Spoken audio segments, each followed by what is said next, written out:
કે અહીંયા આમ આદમી પાર્ટી ખેડૂતોના હિતની વાત કરે છે, એ જ આમ આદમી પાર્ટી અહીંયા દેણા માફીની વાત કરે છે.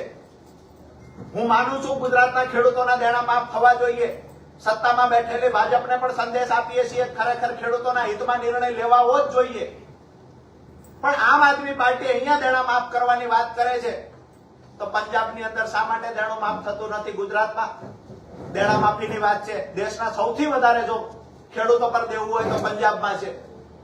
બીજી વાત કે ચાવવાના અને દેખાડવાના જુદા જુદા હોય, આવું ના હોઈ શકે.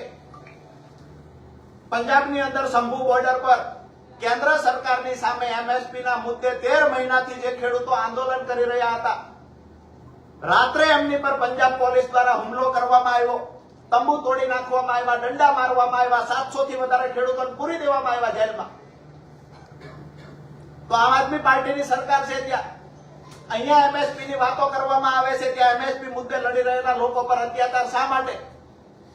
તો મારું સ્પષ્ટ માનવું છે ક્યાંક ને ક્યાંક તમામ રાજકીય પાર્ટીઓ ખેડૂતોનો હાથો બનાવીને ખેડૂતોનો ઉપયોગ કરતા હોય એવું લાગે છે.